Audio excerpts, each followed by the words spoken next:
우리 가슴에 손을 얹고 이렇게 고백합시다. 하나님은 나를 사랑하십니다. 나는 하나님을 사랑합니다. 하나님은 나의 예배를 기뻐하십니다. 하나님은 우리의 예배를 기뻐하십니다. 아멘. 우선순위라는 제목으로 하나님의 말씀을 좀 나누도록 하겠습니다. 여러분, 요즘 투자가 굉장히 열풍인 거 알고 있어요? 그 중에서도 주식 투자가 엄청 열풍이래요. 여러분들 같은 청소년기에 무슨 주식 얘기 할 수도 있겠지만 이와 같은 주식 열풍은 10대 청소년들 사이에서도 불고 있다고 하더라고요. 한 통계 자료에 따르면 2019년 불과 7년 전쯤이죠. 7년 전쯤만 해도 19세 이하 주식 투자자가 약 10만 명 정도라고 한대요. 그래도 꽤 많죠? 근데 2025년 말 한국예탁결제원이라는 곳에서 통계를 하나 냈는데 거기에 낸 자료에 의하면 20세 미만, 그러니까 10대 청소년들의 주주가 몇 명이게요? 약 77만 명이래요. 7년 새에 약 7배가 넘는 수치가 성장한 거죠. 게다가 10대 청소년들이 주식 시장에서 차지하고 있는 그 주식의 규모가 어느 정도인지 아세요? 약 3조 원 된대요. 엄청나죠? 여러분들의 친구들 중에 10명 중 1명은 주식 투자를 하고 있다. 근데 그 규모가 상상을 초월하는 규모이다라는 거 어마어마하죠? 여러분, 이렇게 남녀노소를 불문하고 심지어는 공부에 미쳐야 할 여러분들의 나이 10대에도 이렇게 투자, 주식에 관심을 갖는 이유가 뭘까요? 저는 그 이유를 불안에서 찾고 있습니다. 어디요? 불안. 저는 그 불안에 원인이 있다고 생각해요. 내가 가만히만 있으면 벼락 거지가 될 것 같다는 불안감. 실제로 내 옆에 있는 사람들은 조금씩 움직여서 돈을 벌었다는 이야기를 들으면 나는 가만히 있다가 나는 거지가 되는 거 아니야? 이런 불안감이 우리에게도 있을 수가 있어요. 그런 이야기를 들으면 불안이 막 증폭되죠. 이런 불안이 투자를 부추기는 것 같아요. 이와 같은 불안은 나의 인생을 책임지기 위한 수단에 몰두하는 현상으로 나타납니다. 그 중에 하나가 투자인 것 같아요. 사실 금융 투자하면 우리한테 먼 이야기처럼 들리지만 우리가 무언가에 몰두해서 투자하는 것 이미 여러분도 하고 있어요. 여러분들은 뭘 투자하고 있죠? 시간을 투자하고 있죠. 에너지를 투자하고 있어요. 어디에? 대부분 공부하는 데 투자하겠죠. 여러분들의 꿈을 그리고 미래를 설계하는 데 투자할 겁니다. 그렇게 시간을 투자하며 내 인생 가운데 올라오는 불안을 누르면서 살아가요. 다들 그렇게 살아가니까 공부, 관계, 쉼 이런 것들에 끊임없이 투자를 합니다. 더 나은 내일을 기대하며 말이죠. 이렇게 불안은 무언가를 붙잡고 거기에 몰두하게 하고 우리를 그곳에 투자하게 만듭니다. 그런데 우리가 그렇게 무언가를 바라보고 몰두하고 거기에 투자하면 진짜 우리 안에 있는 그 불안이 사라지던가요? 사라지나요? 아닐 것 같아요. 오늘 살펴볼 예수님의 말씀은 산에서 예수님이 제자들과 수많은 사람들에게 하셨던 설교예요. 이 설교를 산상수훈이라고 합니다. 뭐라고 한다고요? 산상수훈. 이 정도는 우리 고등부니까 상식으로 알아둡시다. 뭐라고 한다고요? 산상수훈. 산에서 하신 설교 말씀이라는 뜻이에요. 예수님이 산에서 설교를 하셨는데 어떤 가르침들이 담겨 있을까요? 산상수훈이 5장부터 기록되어 있는데 다 다를 순 없고 그 중에 여기 6장 일부분만을 오늘 좀 살펴볼 거예요. 예수님께서 불안에 가득한 삶을 살아가는 우리의 불안을 잠재우려 야 여기에 투자해야 대박나 하는 투자 종목을 가르쳐 주실까요? 그러면 좋겠지만 아쉽게도 그러진 않아요. 대신 우리가 어디에 인생을 걸고 있는지, 우리가 어디에 시선을 두고 있는지 잠깐 멈춰서서 그 몰두에서 잠깐 벗어나서 생각해 봐야 한다라고 이야기하고 하시는 것 같아요. 우리 오늘 본문 19절 21절까지 말씀, 세 절의 말씀을 다 같이 한 목소리로 한번 읽어볼까요? 시작. 너희를 위하여 재물을 쌓아두지 마라. 땅에서는 좀이 먹거나 녹슬어 못 쓰게 되고 도둑이 와서 훔쳐갈 것이다. 그러므로 너희의 재물을 하늘에 쌓아두어라. 하늘에서는 좀이 먹거나 녹슬지 않으며 도둑이 들어와 훔쳐가지도 못할 것이다. 내 재물이 있는 곳에 마음도 있다. 아멘. 사람은 자기가 가장 가치 있다고 생각하는 곳에 마음을 둡니다. 그리고 거기에 몰두하기 마련이에요. 즉 투자하는 거죠. 시간과 에너지와 물질을 투자합니다. 이것이 나를 가장 안전하고 행복하게 해줄 거라는 기대 때문에 그래요. 그런데 문제는 처음에는 그냥 추구하고 붙잡는 정도라고 생각했는데 결국 내가 가치 있다고 여기고 몰두했던 그것이 나를 도와주고 나를 행복하게 하는 게 아니라 내가 섬기는 주인이 되는 이상한 상황을 우리는 만나게 된다라는 거예요.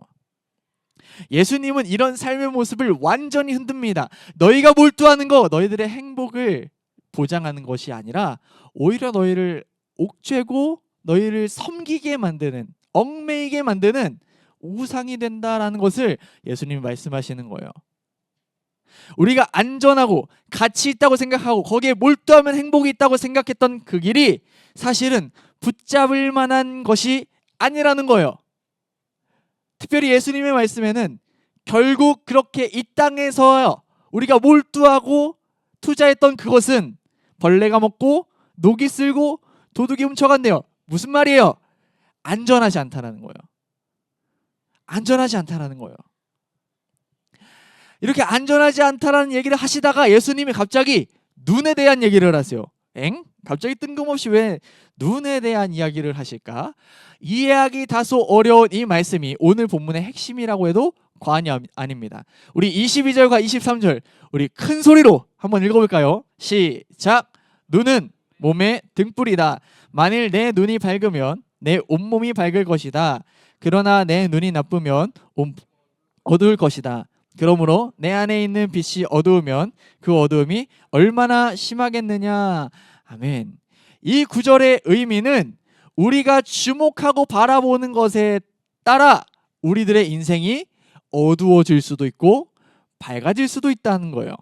즉, 이 땅의 것, 돈이나 성공이나 관계나 성취나 이런 것에 몰두하고 이런 것만 바라보고 사는 사람은 어두운 인생의 길을 걷는 것과 같다라는 거예요. 마치 욕심에 눈이 가려져서 진짜 봐야 할 것을 못 보게 되는 것과 마찬가지라는 거예요. 그렇게 어두워진 시선은 진짜 봐야 할 것, 살아계시고 실존하시는 하나님을 못 보게 해요. 그리고 그분을 주인으로 섬기지 못하게 합니다. 불안을 해결하려고 다른 것들을 주목했더니 오히려 밝게 보고 바른 길로 가는 게 아니라 눈이 어두워져서 진짜 봐야 할 것을 놓치게 된다라는 거예요. 여러분, 불안은요 사람을 결국 예배하게 만들어요. 무슨 이야기예요 이게? 아무것도 보이지 않아 불안할 때 우리가 가장 붙잡는 그것을 우리는 섬기고 예배하게 된다는 거예요. 여러분들이 가장 불안할 때 떠올라지는 바로 그것, 돈이 될 수도 있고 친구가 될 수도 있고 시험 성적이 될 수도 있고 관계가 될 수도 있고, 여러분들이 불안할 때 가장 떠오르는 그것이 여러분들이 사실은 예배하고 있는 대상일 수도 있다라는 거예요. 그래서 예수님은 24절에 이렇게 이야기하세요. 우리 24절 다 같이 읽어볼까요? 시작. 아무도 두 주인을 섬기지 못한다. 한쪽을 미워하고 다른 쪽을 사랑하든지 한쪽을 귀중히 여기고 다른 쪽을 업신 여길 것이다. 너희는 하나님과 재물을 같이 섬길 수 없다. 내가 중요하게 생각하는 세상의 가치에 나의 시선이 몰두해 있으면 하나님을 섬길 수 있다 없다? 없다라는 거예요. 하나님 볼 수 있다 없다? 없다라는 거예요. 하나님을 의지할 수 있다 없다? 없다라는 거예요. 게다가 더 심각한 것은요, 나의 시선이 다른 곳에 고정되면 하나님이 먹이시고 입히시고 책임지시겠다고 하셨던 그 약속조차 믿지 못하게 만들어요. 그 약속이 얼마나 구체적인지, 한번 좀 살펴보길 원해요. 여러분 밖에 다니다가 비둘기나 이렇게 참새 같은 새 종류들을 자주 만나죠? 혹시 지나가면서 그 참새나 비둘기를 볼 때 뭐 먹고 살지? 걱정해 본 친구 있어요? 그런 사람 딱 한 명 봤어요. 저는 제 와이프예요. 제 와이프는 지나가는 동물의 모든 생사를 걱정해요. 너무 마음이 따뜻하죠. 저는 약간 현실적이어서 뭐 알아서 잘 먹고 잘 살겠지 하는 스타일이긴 한데 와이프는 그 F라서 그런 걱정이 드나 봐요. 너무 불쌍해. 쟤는 밥은 먹었을까? 옆에서 저는 알아서 먹었겠지 하는 말이 여기까지 차오르지만 말은 할 수 없죠. 어쨌든 간에 우리는 별로 걱정하지 않아요. 생각해보면 누가 먹을 걸 주기적으로 줄 수도 있지만 보통 안 주잖아요. 야생동물은. 근데 잘 먹고 잘 살아가는 것 같아요. 냉혹한 야생의 현실이 쉽지 않을 텐데 알아서 잘 살아간다고요. 그런데 주님은 얘네들이 알아서 잘 사는 게 아니라고 말씀하세요. 뭐라고 말씀하세요? 그 새들을 누가 돌보시고 먹이신대요? 하나님이 돌보시고 먹이시는 거래요. 하나님이 그들을 케어하고 계시는 거래요. 심지어는요, 여러분, 길가에 피어있는 들꽃 본 적 있어요? 아스팔트에 보면요, 저런 곳에도 꽃이 펴? 하는데 꽃이 피어있는 그런 꽃들이 있어요. 여러분, 그 꽃을 한번 주목해서 본 적이 있나요? 그 꽃이요, 생각보다 진짜 예뻐요. 그 꽃잎이, 그 꽃잎마다 모양도 조금씩 다르고 색감도 조금씩 달라요. 진짜 아름다운 작품을 보는 것 같아요. 하나님께서 한 땀 한 땀 돌보시고 입히신 흔적이라고 예수님께서 말씀하세요. 우리가 쉽게 지나치고 짓밟는 들꽃도 하나님이 이렇게 신경 쓰고 돌보시는데 하나님의 자녀라고 말씀하시는 우리들의 인생은 얼마나 더 소중하게 생각하시고 정성을 다해 입히시겠느냐라는 거예요. 여러분 중에 나는 참새보다 덜 귀해, 나는 풀보다 덜 귀해 라고 생각하는 사람 있어요? 없죠? 여러분들도 알잖아요. 들에 지나가는 꽃보다, 참새보다, 비둘기보다 여러분들이 훨씬 소중한 존재라는 거. 근데 하나님에게도 그가 동일하다는 거예요. 하나님의 시선에 여러분들은 하나님이 정성껏 먹이시고 입히시는 야생의 새들보다, 짓밟히지만 아름답게 차려입은 것 같이 작품처럼 빛나는 들꽃보다 여러분들이 훨씬 귀하대요. 왜요? 하나님은 여러분들을 돌보시는 아버지이시기 때문이다라고 예수님께서 말씀하시는 거예요. 사랑하는 여러분, 이 시간 여러분들을 축복합니다. 이 축복이 여러분들의 축복이 되길 원하시는 분은 아멘으로 화답해 주세요. 여러분들이 하나님의 자녀가 되어 하나님이 먹이시고 입히시는 인생이라는 것을 잊지 않게 되기를 주님의 이름으로 축복합니다. 하나님의 축복이 여러분들을 늘 입히시고 먹이신다는 것을 잊지 않게 되기를 다시 한번 주님의 이름으로 축복합니다. 아멘. 우리 아버지가 우리들의 인생을 그렇게 입히시고 먹이신대요. 그래서 주님은 이렇게 말씀하세요. 31절 다 같이 읽어봅시다. 시작. 그러므로 무엇을 먹을까? 무엇을 마실까? 혹은 무엇을 입을까? 하면서 걱정하지 마라. 어느 정도의 레벨을 가야 나의 인생이 빛날까? 얼마만큼의 연봉을 받아야 내가 잘 먹고 잘 살까? 얼마나 큰 집에 살고 어떻게 살아야 내 인생이 빛나게 될까? 라는 염려는 잠시 접어두어도 된다라고 하세요. 하지만 이 말씀을 들어도 우리는 여전히 그런 염려가 들죠. 그런 것들을 얻기 위해서 시간과 노력과 에너지를 투자하며 살아요. 그 결과가 좋으면 좋겠는데 아이러니하게도 불안과 염려 아래 계속 투자는 하고 열심히는 사는데 여전히 불안하고 걱정스럽게 사는 게 우리들의 인생 같아요. 예수님은 그런 무한 쳇바퀴에서 벗어나라고 말씀하시는 거예요. 자, 그럼 어떻게 해야 그 불안과 염려에서 벗어날 수 있을까요? 비밀은 우리가 계속 살펴본 시선이라는 키워드에 있습니다. 뭐라고요? 시선. 무엇을 바라보는가에 있어요. 33절 다 같이 한번 읽어볼까요? 시작. 먼저 아버지의 나라와 아버지의 의를 구하여라. 그러면 이 모든 것들이 너희에게 덤으로 주어질 것이다. 아멘. 주님은 말씀하세요. 먼저 아버지의 나라와 아버지의 의를 구하라. 여러분, 아버지의 나라는요, 하나님 아버지의 통치가 이루어지는 곳이에요. 아버지의 통치가 이루어지는 곳, 아버지의 다스림이 이루어지는 곳, 또 아버지의 의는 하나님의 뜻에 합당한 삶을 이야기합니다. 즉, 아버지의 나라와 그의 의를 구하라는 말은 내 삶에 하나님의 다스리심이 이루어지고 내가 그분의 다스리심을 따라 사는 하나님 나라 백성다움이 회복되어지는 것을 이야기하는 거예요. 쉽게 말해 하나님을 내 삶의 주인으로 모시는 삶이라고 할 수 있을 것 같아요. 무슨 대학을 갈까 보다 내가 서 있는 이곳에서 어떻게 하나님 나라 백성답게 살 수 있을까 고민하는 거예요. 얼마나 성공하고 무엇을 먹고 어떻게 나의 이익과 즐거움을 찾을까 고민하는 것보다 하나님의 자녀답게 사는 것은 무엇일까를 고민하는 거예요. 그러면 놀랍게도 우리가 걱정하고 염려하던 시간과 정성을 쏟으며 얻으려고 했던 그것을 하나님이 어떻게 주신대요? 덤으로 주신대요. 덤으로 주신대요. 물론 내가 원하는 것을 그대로 욕망대로 주시진 않을 거예요. 타워팰리스에 살게 하시거나 로또 1등에 당첨되게 하시거나 뭐 그런 류는 아닐 거예요. 그러나 걱정과 염려로 애쓰는 것을 내려놓고 하나님의 계획과 뜻을 집중하여 한 걸음 한 걸음 걷다 보면, 하나님의 다스리심 안에 내 삶을 두기 시작하면 하나님이 내 삶 가운데 있어야 할 것들을 알아서 채워주신다는 거예요. 그래서 주님이 이렇게 말씀하세요. 34절 다 같이 읽어봅시다. 시작. 그러므로 내일 일을 걱정하지 마라. 내일 일은 내일 걱정할 것이고 오늘의 고통은 오늘로 충분하다. 아멘. 사랑하는 여러분, 여러분들에게 묻고 싶어요. 여러분들은 무엇을 주목하고 살고 계십니까? 여러분들이 이루려고 하는 그 목표를 향해서만 시선을 고정한 채 열심히 달려가고 있지는 않으십니까?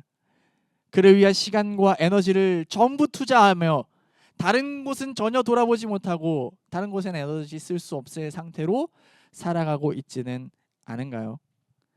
그런 삶이 우리를 염려와 걱정에서 자유하게 할 수 없다는 것을 기억하게 되는 은혜가 있기를 주님의 이름으로 축복합니다. 먼저 예수님의 말씀처럼 먼저 그것들에 집중하고 투자하기 이전에 먼저 여러분들을 향한 하나님의 다스리심과 뜻과 계획을 묻고 그것에 집중해 보세요.